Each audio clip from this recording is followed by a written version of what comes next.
I think the fact that we went in New York on the second year in 2015 really made us, without speaking, too humbly, but like a global brand, like we became an international, art fair by going to New York, really, because we're quite a local, art fair by being in London. I think the fact that we're able to bring those artists with us on a more global stage by having a second edition with a second, hub of visibility, in a place like the US, really made us more international. Yeah, no, that's amazing. And I've been to the shows, amazing collections, and it's always good to see, even people from where I'm from, Nigeria, come in there, get to showcase some amazing works. So you've really stepped up in bringing those to light.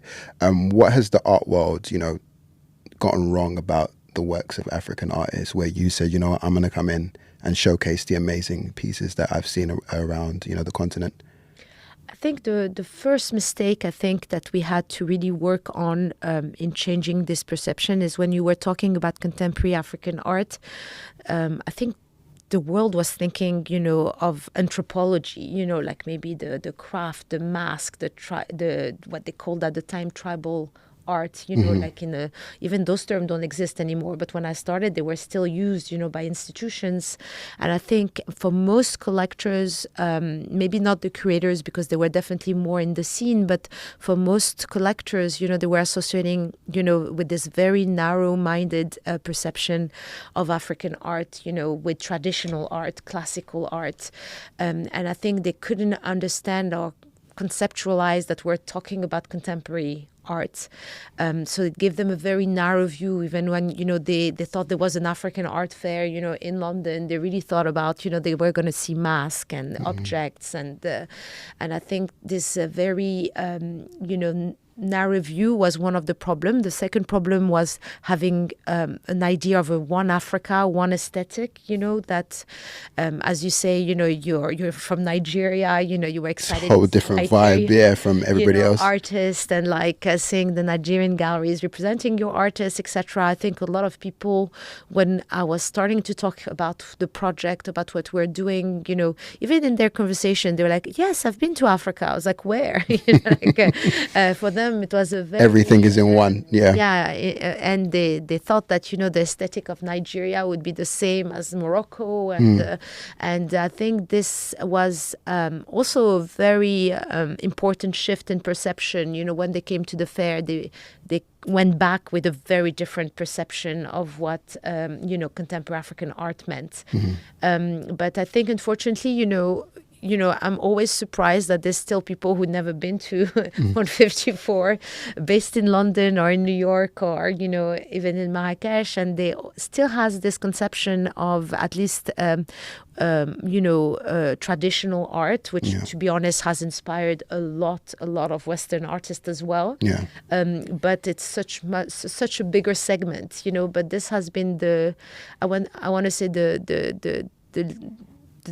the one, I want to say, mistake of collectors and probably visitors, coming to 154 about, what it meant to work with contemporary African art, from the continent, from the diaspora. Yeah, no, amazing. And it definitely makes sense. And I love how when you enter 154, you feel everybody's traditional vibe in each room. So it's good for people to experience that. Do you think the art market is catching up now to what African art is, or is it still behind and still dipping their toes a little bit, or they're now diving in? In some ways, they're catching up. I think there's a lot of things that have completely changed since we started in a good way. Like people knowing some names, of contemporary artists from Africa that are now on people's lips, and they can say the names and that they've seen them here and there, and they have probably like a good 5 or 6 names of contemporary African artists they know about, which they didn't know, 15 years ago. And also, I think, the fact that, they've seen the press, they've seen, the galleries representing artists. We had the chance also to have auction houses, who had dedicated, sales of contemporary African art. So if you're in the industry, you're definitely in a better place than you were 13 years ago in terms of visibility. Now, in terms of, what's missing and what, we still need to catch up with is, the fact that those museums, have to make sure that they are shifting their budget to include contemporary African art into their collection, not just do a show, but really make an effort with the intention to collect, those artists. I think the infrastructure, is lacking still. We still have very few galleries operating on the international level, either from the continent or, based outside, the continent. We have not so many galleries still today internationally representing artists from the continent and the African diaspora.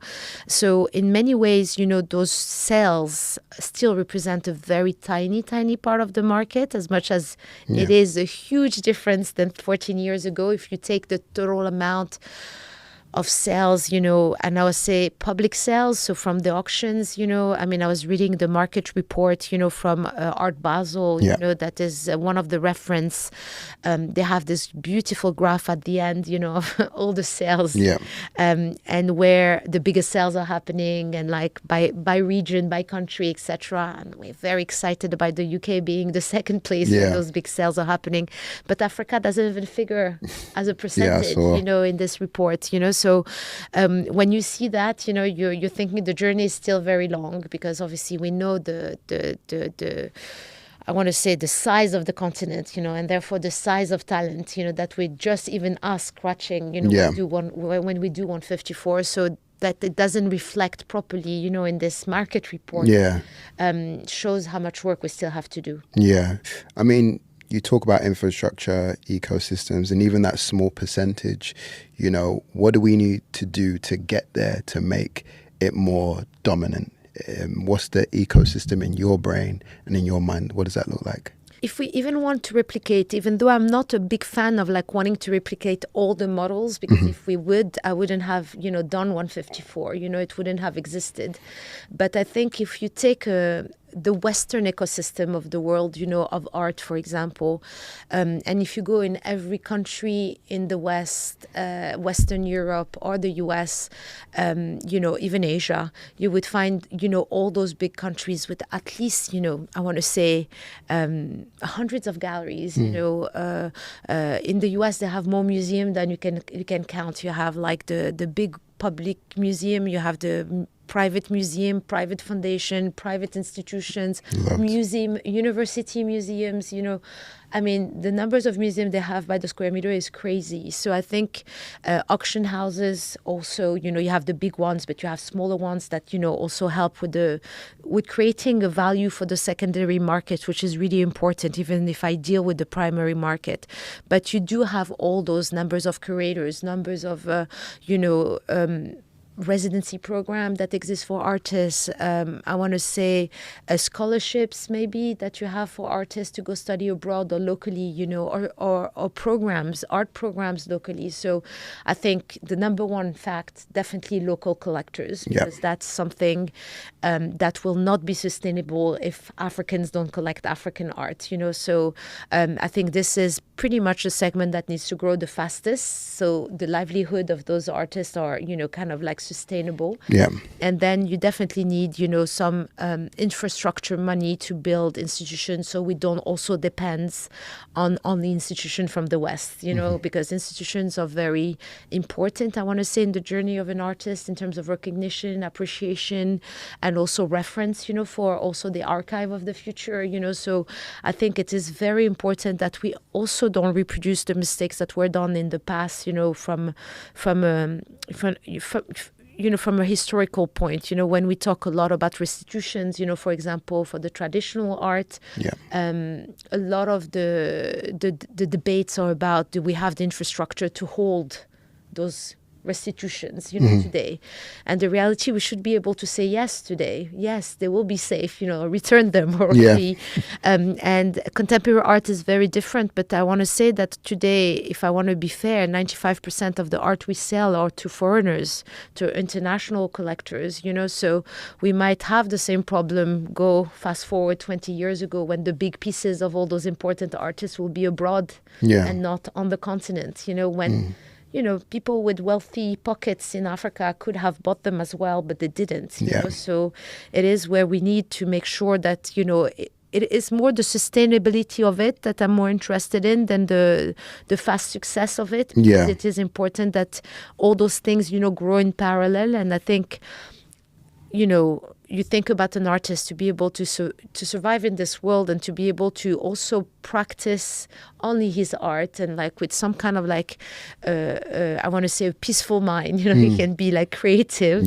He needs to have a support system, that supports his art. So I mean, he needs to have maybe curators interested in his work. He needs to have galleries, not one but 2 or 3 or 4, so he have a stream of revenue that is kind of like decent, and he can just do that without the worry of like being not only an entrepreneur but like not being able to feed his family, so there's all those little things that are super important. So the ecosystem is something you probably build not in a year, but like in 25 years and 50 years, and it needs to be strong. And I think this is where I would like us to go now. Yeah, no, I definitely agree. And I'm having this conversation a lot in terms of sustainability in the art system, but also sustainability as an artist. A lot of artists, they don't want to think about the entrepreneurial side, which is fine because they really want to focus on their practice. How does an artist, from an artist's point of view speaking, build sustainable careers in this space? I know you touched on a few points, but how do they do that? Listen, I think they have to strategize, that's for sure. Like it's not just about creating nowadays, just because they are, first of all, I think their first own marketing tool, today with the social media and the access to all those new platforms, So first of all, I think information is available. So they really need to, think, how to build, their visibility. I think, to be honest, this is something that maybe is very undervalued, that I find it very true in the art world, is the network you have. That is extremely important and extremely useful.